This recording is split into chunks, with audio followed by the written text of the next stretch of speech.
मिनश्शैतानिर्रजीम बिस्मिल्लाहिर्रहमानिर्रहीम। अज़ीज़ तुलबा व तालिबात, अल्लाह के पाक नाम से हम शुरू करते हैं जो बड़ा मेहरबान और नहायत रहम करने वाला है। यूनिक ग्रुप ऑफ इंस्टीट्यूशन की तरफ से ऑनलाइन लेक्चर्स आपकी तालीम और तरबियत के हवाले से आप तक प्रोवाइड किए जा रहे हैं और मैं हूं प्रोफेसर राजा वाजिद अली, जो आपको स्टैटिस्टिक्स पढ़ाता हूं। हमारी क्लास है सेकंड ईयर और सेकंड ईयर में हम टेक्स्ट बुक से पढ़ते हैं और टेक्स्ट बुक से हम चैप्टर 17 जिसका नाम ओरिएंटेशन टू कंप्यूटर या ओरिएंटेशन फ्रॉम कंप्यूटर है, वो हम कर रहे हैं। उसका एक लेक्चर हम कर चुके हैं लास्ट डे। आज हम कोशिश करेंगे कि कंप्लीट अगर हो जाता है तो बहुत अच्छी बात है, अदरवाइज़ जहाँ तक हो सका हम कर लेंगे कंप्लीट। मेरी कोशिश थी कि मैं इसको 3 लेक्चर्स में कंप्लीट करूं और उम्मीद है कि 3 लेक्चर्स में कंप्लीट हो जाएगा। हस्ब मामूल हम अपने लेक्चर का आगाज़ एक अच्छी बात से करते हैं और अच्छी बात मैं दोबारा रिपीट करूंगा आपके लिए, आपके साथ शेयर करूंगा कि आज का दौर, क्योंकि हम ओरिएंटेशन टू कंप्यूटर पढ़ रहे हैं, तो आज का दौर स्मार्ट दौर है। आज हम हर काम स्मार्ट करते हैं। हम इस फितने के दौर में एक फितना जो हमारे हाथों में आया जिसका नाम मोबाइल है, इसके सिलसिले में एक बात करना चाह रहा हूँ। शायद आपके साथ पहले भी डिस्कस की हो तो आप इसको दोबारा से रिमेंबर कर लेते हैं कि मोबाइल फ़ोन हमारी तबाही कर रहा है या नहीं कर रहा। मोबाइल फ़ोन ने पहली बात हमारे जहन को ख़त्म कर दिया। अब हम जहन से कुछ नहीं सोच सकते, कोई चीज़ जहन में याद नहीं रख सकते। एक ज़माना था कि लोग हज़ारों की तादाद में नंबर्स याद रखते थे, एड्रेस याद रखते थे। ऐसा दौर हमने देखा हुआ है। आज कुछ याद नहीं रहता। आज हमारा दोस्त हमें कोई लफ्ज़ लिख के भेजता है तो सेकंड्स में हमारे पास वो लफ्ज़ लिखे हुए आ जाते हैं। लेकिन इससे बरक्स, इससे पिछली सदी में चलते हैं तो हम ख़त व किताबत बाय डाक करते थे और बाय डाक दिनों और महीनों में हमारा लिखा हुआ पहुंचता था।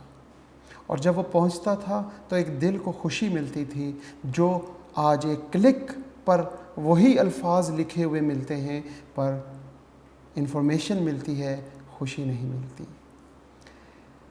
हम इनबॉक्स को बहुत यूज़ करते हैं। एक इनबॉक्स हमारे दिमाग में भी हमारे रब ने बनाया और उस इनबॉक्स में रोज़ाना एक मैसेज आता है। उस इनबॉक्स को हमने खोलना छोड़ दिया क्योंकि वो तो दिमाग का है और आजकल हम दिमाग यूज़ नहीं कर रहे। दुनिया में जो चीज़ हमें नज़र आती है, जैसे आसमान, हमारी एक आँख से नहीं देखा जा सकता। सबसे बड़ी चीज़ हम आसमान को समझते हैं कि आसमान बहुत बड़ा है। उसके बाद अगर हम देखें तो वो सूरज है जो हम अपनी आँखों से देख सकते हैं, और दूसरे नंबर पे जो हम अपनी आँखों से रोज़ाना देखते हैं वो सूरज है। और कायनात का ये दूसरे नंबर पे जो सबसे बड़ी चीज़ हमें नज़र आती है, रोज़ाना हमें मैसेज देता है कि हम उस मैसेज को इनबॉक्स का साइलेंट पे लगा हुआ है या वाइब्रेशन पे लगा हुआ है, हम उस इनबॉक्स को खोलते नहीं, उस सूरज का मैसेज नहीं पढ़ते हमारे रब का, जो सूरज के ज़रिए हम तक पहुंच रहा है। वो मैसेज क्या है? सूरज कहता है मशरिक़ उभरने की जगह है, मशरिक़ उभरने की जगह है, तुलू होने की जगह है। उरूज मिलने की जगह है और मगरिब ग़ुरूब होने की जगह है, ख़त्म होने की जगह है। ए अहले मशरिक़, ए अहले मशरिक़ वस्ता, ए दुनिया वालों, मगरिब की पैरवी न करना। मुझे देखो, सूरज कहता है मुझे देखो, मशरिक़ में जब मैं होता हूँ मेरी शान व शौकत देखो, मैं तुलू हो रहा होता हूँ, मैं आसमान की तरफ चल रहा होता हूँ, उरूज की तरफ जा रहा होता हूँ। और जैसे जैसे जैसे जैसे मैं उरूज पर पहुंचकर मैं मगरिब को देखता हूँ, मगरिब की तरफ चलता हूँ, तो मैं ग़ुरूब हो जाता हूँ। इस मगरिब की पैरवी ना करना, ना करना, ना करना। ये मैसेज रोज़ाना इनबॉक्स में आ रहा है। इनबॉक्स का साइलेंट पे हो जाना, हमारा दिमाग काम ना करना, हम जहन से काम नहीं कर रहे, ये हमारे लिए उरूज पर पहुंचने के बाद ज़वाल का ज़रिया बन रहा है। ये एक अच्छी बात जो मैंने कहीं पढ़ी, कहीं सुनी, मैं आपके साथ शेयर की।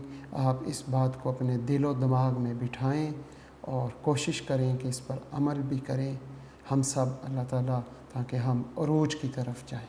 आमीन। अब हम अपने लेक्चर का आगाज़ करते हैं बाकायदा। बिस्मिल्लाहिर्रहमानिर्रहीम। शुरू अल्लाह के पाक नाम से जो बड़ा मेहरबान और नहायत रहम करने वाला है। आज my dear young scholars, lecture number 37 है। सब्जेक्ट हमारा स्टैटिस्टिक्स है, चैप्टर हमारा 17 है, ओरिएंटेशन ऑफ कंप्यूटर इसका नाम है। हमारे पास जो लास्ट लेक्चर में हमने डेफिनेशंस पढ़ी थी, उससे आगे हम डेफिनेशंस को लेके चलेंगे। ये पूरा चैप्टर हमारा डेफिनेशंस पर मुश्तमिल है। इन पूरे चैप्टर में से हमारे पास 2 से 3 शॉर्ट क्वेश्चंस पूछे जाते हैं। मैक्सिमम 2 या 3 शॉर्ट क्वेश्चंस आ जाते हैं पेपर में, और साथ साथ 1 या 2 MCQs भी आया करते हैं। आज हम पढ़ते हैं मेन मेमोरी। लास्ट टाइम हमने सेकेंडरी मेमोरी को पढ़ा था। अब हम देखते हैं the main memory also called RAM, इसे हम रैम कहते हैं, जिसका एब्रीवेशन रैंडम एक्सेस मेमोरी है। और प्राइमरी स्टोरेज, और ये प्राइमरी स्टोरेज होती है contain in the process of the unit of the computer temporarily store the data and program me instruct when they are being process. ये जो है, ये हमारे पास जो स्टोरेज होती है, इसमें हमारे पास कोई भी चीज़ स्टोर करें वो टेम्परेरी होती है, कुछ देर के लिए होती है, जब तक हम वो प्रोसेस कर लें बस उस वक्त तक। आप सब बच्चों को मालूम है मेन मेमोरी या रैम के बारे में। ये वही रैम और रोम है जिनके चक्कर में आकर हमने अपनी जहन की मेमोरी जो है, जो जहन में रोम थी वो ख़त्म कर दी, उसको माइनस में ले गए। ये वही रैम है। आगे चलते हैं। They R measurement in bytes. क्या है जी? यूनिट्स। जैसे किलो बाइट है तो उसको KB, जैसे मेगा बाइट है तो उसे MB लिखेंगे, और जो KB है वो 1000 बाइट्स हों तो वो उसे हम 1024 बाइट्स कहते हैं। इसी तरह MB की ये मेजरमेंट्स हैं कि अगर हमारे पास ये वैल्यू 1 मिलियंस हो तो वो हमारे पास ये वैल्यू बाइट्स में बन जाएगी। गीगाबाइट्स को हम GB लिखते हैं और टेराबाइट्स को TB लिखते हैं। और इसी तरह ये वैल्यूज़ हैं जो कि हमें याद करनी पड़ेंगी। ये अक्सर इनमें से कोई एक आधी वैल्यू जो है वो MCQs में पूछ ली जाती है, इसलिए ये वैल्यूज़ आप बच्चे याद कर लीजिएगा। क्योंकि मैंने तो इम्तहान नहीं देना, मैं यहाँ से देख के भी पढ़ा लूँगा, याद ना हुई तो मैं देख लूँगा, लेकिन आपने इम्तहान में क्लिक करना होगा MCQs को, तो लाजमी इसको याद कीजिएगा। आगे आ जाते हैं मेन मेमोरी के बाद secondary storage. Secondary storage are also called storage programmed. इसमें हम स्टोर्स करते हैं प्रोग्राम्स को, and the data when they are not being processed, और उसमें डाटा हम क्या करते हैं, नॉट बीइंग प्रोसेस्ड, उसमें प्रोसेस नहीं होता, बस उसमें स्टोर किया जाता है। The process is to held data, they are the magnetic storage of the optional storage. Primary type of magnetic storage. There are many primary type of the magnetic storage which are following. Number 1, diskette. Number 2, hard disk. Number 3, high capacity floppy disk. Number 3, disk cartridge. Number magnetic tape. ये सारी हमारे पास detail है primary types of the magnetic storage की। Primary type of the optional storage, there are many primary type of the optional storage which are following. Number 1, CD-ROM, read only memory. DVD-ROM, read only memory. CD-ROM और DVD-ROM, इसी तरह CD recordable, CD-R, CD writable, CD या VDW, photo CD, ये सारी हमारे पास primary type of the optional storage मौजूद हैं जो कि हम सब जानते हैं। इनपुट डिवाइस क्या होता है? Input device consist of the hardware and translate data into the form of the computer can process the people of the readable form.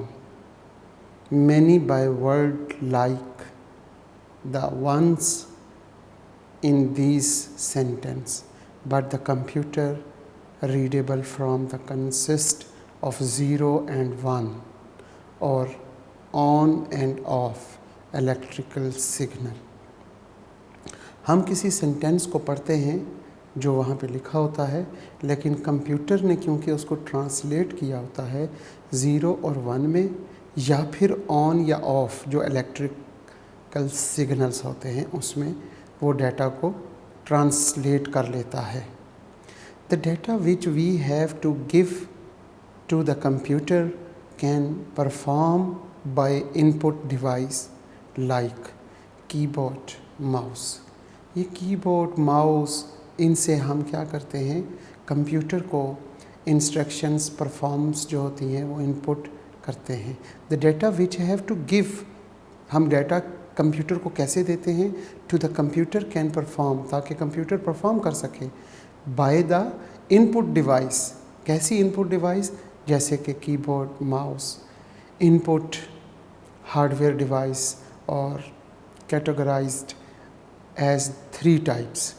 Number 1 keyboard होता है, उसके बाद पॉइंटिंग डिवाइस होता है, number 3 source data entry device. Keyboard क्या है? Keyboard are a device that convert letters, numbers and other characters into the electrical signal that the machine readable by the computer process. It has 3 type of keys, namely पहली जो type है वो है alphabets keys, जिसमें A B C D E F Z तक, फिर small a b c d e f small z तक, ये आपके पास अल्फ़ाबेट्स कीज़ कहलाती हैं। इसके बाद न्यूमेरिकल कीज़ हैं 0 1 2 3 4 5 6 7 8 9 तक। इसके बाद स्पेशल कीज़ जिसमें F1 F2 F3 F12 तक। फिर के इसके बाद है alt, control, shift, tab, enter और इसी तरह की बेशुमार कीज़ हैं जिन्हें हम स्पेशल कीज़ कहते हैं। इसके बाद हम देखते हैं pointing device. Pointing device control the position of the cursor और the pointing on the screen. Pointing device include mouse और लाइट पेन। माउस आप सब बच्चे जानते हैं, जो आपके पास कंप्यूटर के साथ अटैच होता है और वो किसी भी जगह पर हमने पॉइंट आउट करना है तो वो हम पॉइंट आउट कर लेते हैं। तो mouse is the example of the pointing device. इसके साथ साथ एक लाइट पेन कहलाता है जो मेरे हाथ में है। अगर मेरे हाथ में वो लाइट पेन है, मैं उसके साथ एक पॉइंट जैसे माउस को डिस्कस करता हूँ तो ये आपको नज़र आ रहा होगा कि माउस पे एक रेड कलर की लाइन चल रही है, रेड कलर का पॉइंट है। इस पेन को लाइट पेन कहते हैं। इस तरह की चीज़ें जो हैं वो पॉइंटिंग डिवाइस कहलाती हैं। अभी हमने माउस पढ़ा, तो the mouse is the device that is rolled on a desktop and direct a pointer or the computer display screen। ये हमें जैसे ही कंप्यूटर डिस्प्ले देता है तो हमें ये पॉइंट नज़र आता है, direct a pointer. It has 2 or 3 buttons. इसमें या 2 या 3 बटन होते हैं। वायर, इसके साथ वायर भी होती है, और बाज़ माउस आजकल वायरलेस भी आ रहे हैं। On the button side of the mouse is ball. On the bottom size of the mouse is ball that translate the mouse movement into the digital signal। वो बॉल जो है वो ट्रांसलेट कर रहा होता है of the mouse movement, mouse की movement के साथ साथ डिजिटल सिग्नल के साथ। The following are the functions of the mouse. किसी पॉइंट को देखना हो, कहीं पे क्लिक करना हो, ड्रैग, ड्रॉप, राइट क्लिक, ये सारी चीज़ें हम माउस के साथ करते हैं। इसके साथ साथ आगे चलते हैं हम। पॉइंट, क्लिक और ड्रैग, ये जो अभी हमने यहाँ पर पढ़ा, point, click, drag, drop and right click, इन सब को हम डिटेल से देखते हैं कि ये क्या है। Point, move the pointer to the described spot on the screen such over the print, color, word or objects। Click, press and quickly reflex the left mouse button twice a click as possible। Drag the pointer to another location, और उसको किसी दूसरी location में लेके जाना चाहते हो। इसी तरह drop, release the mouse button after dragging, फिर हम उसको कुछ देर के लिए रिलीज कर लेते हैं। राइट क्लिक क्या होता है? To make a selection using the button on the right click side of the mouse usually bring up pop up menu. Track ball, the track ball is also the word like mouse, but it is moving ball is on the top. We can mouse it by our hand or fingers। Track ball may appear on the keyboard center below the space bar। ये जो track ball होता है, ये keyboard के ऊपर एक छोटा सा बॉल होता है, वो माउस का ही काम करता है, और ये बॉल अमूमन कीबोर्ड के सेंटर में बिलो द स्पेस बार के साथ होता है। Joystick, it is a device with a vertical handle like grace hip lower mount on base with 1 or 2 button। ये ऐसे जॉयस्टिक, ऐसी स्टिक को कहते हैं जिससे बच्चे गेम्स वगैरह खेलते हैं। उस पर एक वर्टिकल हैंडल 1 या 2 होते हैं, और उससे वो माउस की ही मूवमेंट्स को आगे पीछे करते हैं गेम्स में, जो स्पीड से करना पड़ता है। Touch pad, the touch pad is a small flat surface, slide your finger using the some moments as like mouse। ये अमूमन हमारे लैपटॉप में मौजूद होता है टच पैड। हम वहाँ पे क्या करते हैं, अपनी फिंगर को स्लाइड करते हैं जिससे वो मोमेंट ऑफ माउस नज़र आती है, या जहाँ पे भी हमने जाना है वहाँ पहुँच जाते हैं। ये सारी चीज़ें अब समझने में बहुत आसान हैं क्योंकि ये सारी चीज़ें हम ऑलरेडी प्रैक्टिकली हम कर रहे होते हैं। जैसे हम लैपटॉप यूज़ करते हैं तो लैपटॉप में स्पेस बार के नीचे एक ट्रैक बॉल बना होता है, उस बॉल से हम माउस का काम कर लेते हैं।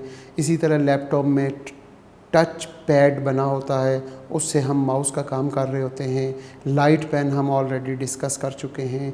Light pen is the light sensitive style और pen like device converted to wire connected by a wire, और वायरलेस भी आजकल सिंपल आप USB के थ्रू आप इसको चला सकते हैं। ये सारी चीज़ें ऑलरेडी हमारे मौजूद में हैं।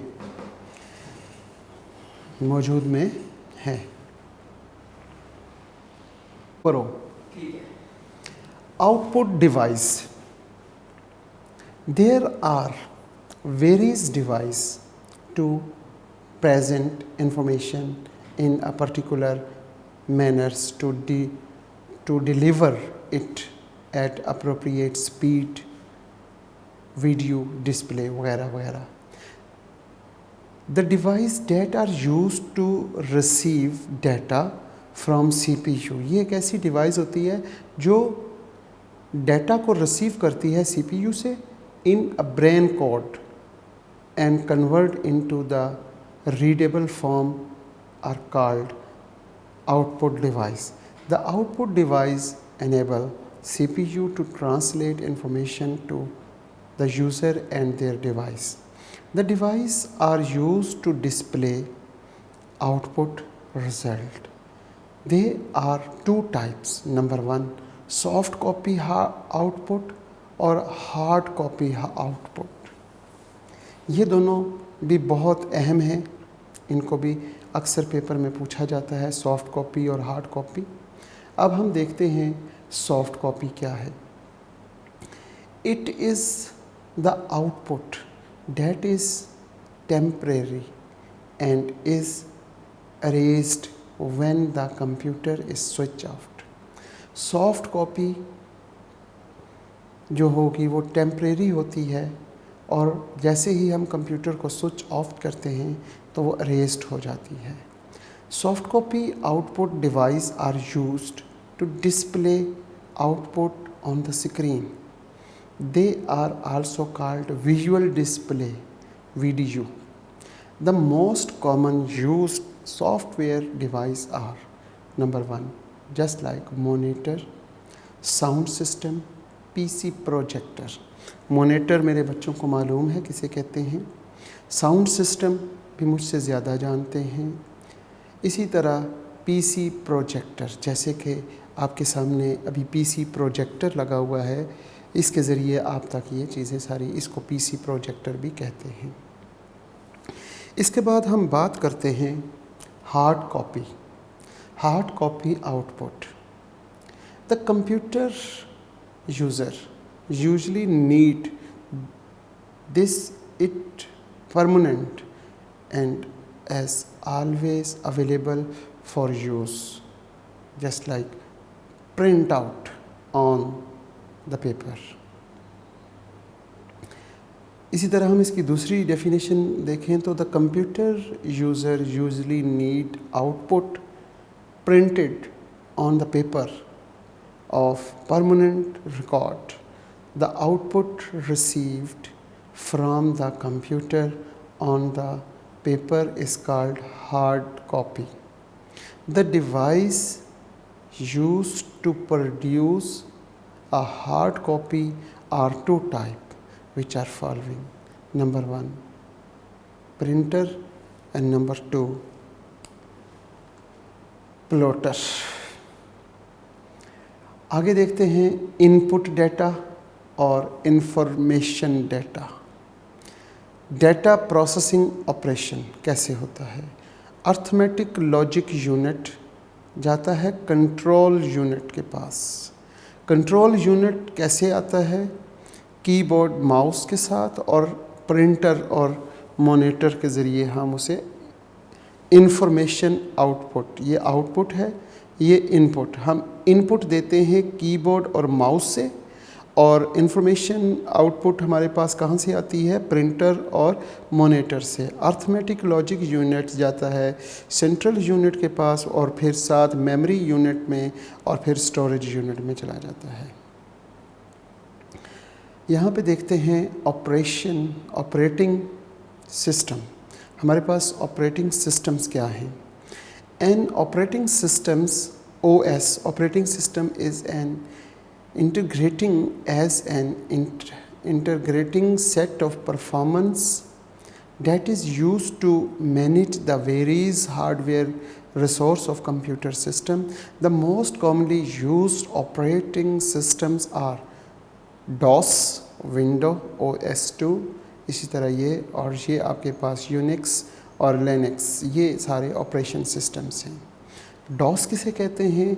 Disk operating system. DOS stands for disk operating system, most widely used operation system और personal computer. It is a compatible most widely used DOS are MS-DOS and PC-DOS. Function of operating system. The following are the functions of operating system. Number one, processor management, memory management, input or output management, file management and establishment. Application software. Application software में देखा जाए तो application software consist of the programs that tell a computer now to produce information. The most widely used personal computer application software are number one, word processing, आगे desktop publishing, spreadsheet database, presentation of graphics, और इसी तरीके से हमारे पास मज़ीद electronic mail, personal information, project management, ये सारी हमारे पास डिटेल्स हैं एप्लीकेशन ऑफ सॉफ्टवेयर की। प्रोग्रामिंग और languages. A programming language is the way of communication between the user and the computer with the help of programming language. Program writes programs, programmers जो हैं वो लिखते हैं programs and to solve the problems with the computer. Computer के जितने भी problems हैं उसको सॉल्व करने के लिए हमारे पास प्रोग्रामर्स होते हैं, वो प्रोग्राम को लिखते हैं और जिस अंदाज में जिस चीज़ में लिखते हैं उसको प्रोग्रामिंग लैंग्वेज कहते हैं। Type of programming language. There are two types of programming language, low level language and high level language. हमारे पास दो तरह की प्रोग्राम लैंग्वेज होती है, एक लो लेवल लैंग्वेज होती है और एक high level language. Low level language किसे कहते हैं? The programming language that are close to machine code और low level language. The programs or instruction written in these language and closed to the machine language instructions. Type of low level language. There are also two main types which are following.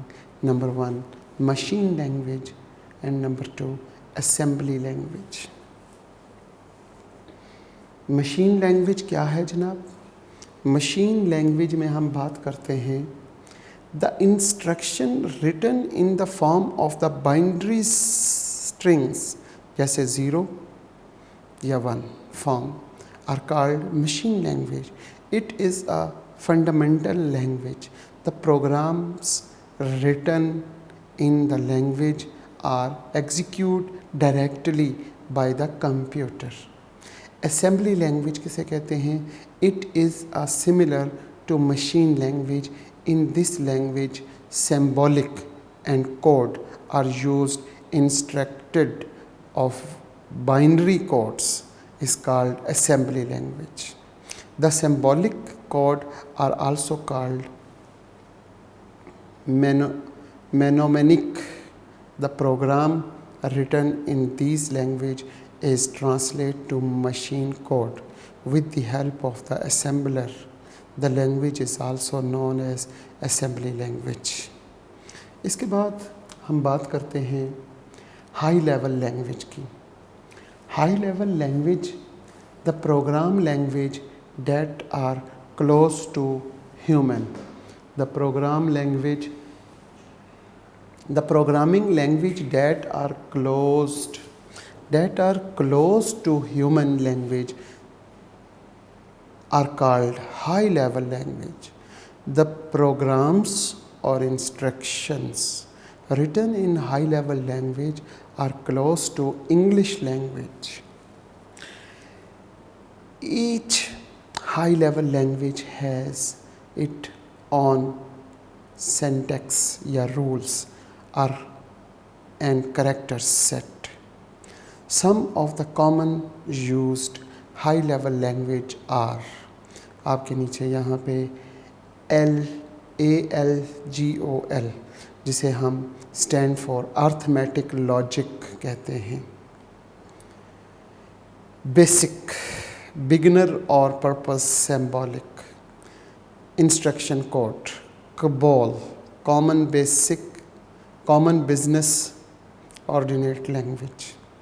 इसी तरह ये आपके पास first machine calculator, Fortran और C, it is a general purpose of language. ये कुछ languages की types हैं।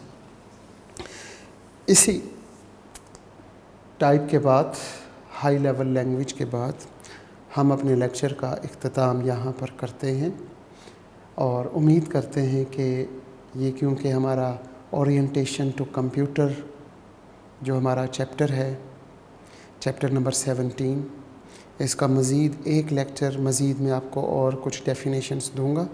ये सारी डेफिनेशन बच्चे जो हैं अपने नोट्स में अपनी किताब से भी लिख सकते हैं। आप अपनी किताब खोलें, टेक्स्ट बुक, और उसका 17 चैप्टर में ये सारी डेफिनेशंस वहाँ लिखी हुई हैं, वहाँ पे हाईलाइट कर लें। जो वहाँ पे ना लिखी हों, जो आपने मेरे लेक्चर्स के थ्रू देखी हैं, वो आप वहाँ पे नोट कर लें, लिख लें, ताकि आपका एक सरमाया बन जाए।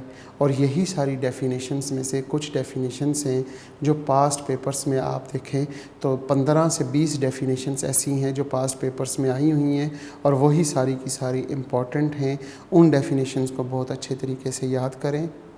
और ये चैप्टर सारा का सारा थ्योरी पर बेस करता है। डेफिनेशंस हैं, इन्हीं को याद करें। डेफिनेशन से स्मॉल शॉर्ट क्वेश्चंस आएंगे, और ये शॉर्ट क्वेश्चन चैप्टर नंबर 10 के साथ मिल के आते हैं, इसलिए साथ चैप्टर 10 के हमने ये भी कर लिए। तो साथ साथ हम ये भी कह सकेंगे कि हमारे 2 चैप्टर कंप्लीट हो गए हैं। तो तमाम तलबा से ये कहा जाता है कि आप इन्हें नोट्स की सूरत में बनाएं, ताकि जब भी आप याद करें तो अपने नोट्स में से पढ़ें। जो आपने नोट्स में समझ के लिखा होगा वो जल्दी याद हो जाएगा at the time of paper. तो इसके साथ हम इख्तिताम करते हैं इस दुआ के साथ कि यहाँ रहें, खुश रहें, सलामत रहें, सेहत वाली ज़िंदगी अल्लाह पाक आपको अता करे, वालदैन का साया ता क़यामत कायम रखे, वालदैन की और उस्ताज़ा की इताअत और फरमाबरदारी अल्लाह पाक अता करे, तौफ़ीक दे। इसके साथ साथ जब वक्त आखिर हो तो कलमा तैयब ला इलाहा इल्लल्लाह मुहम्मदुर रसूलुल्लाह ज़बान पे जारी फरमा दे अल्लाह, ताकि हमारा ख़ात्मा बिल ईमान हो सके। आमीन।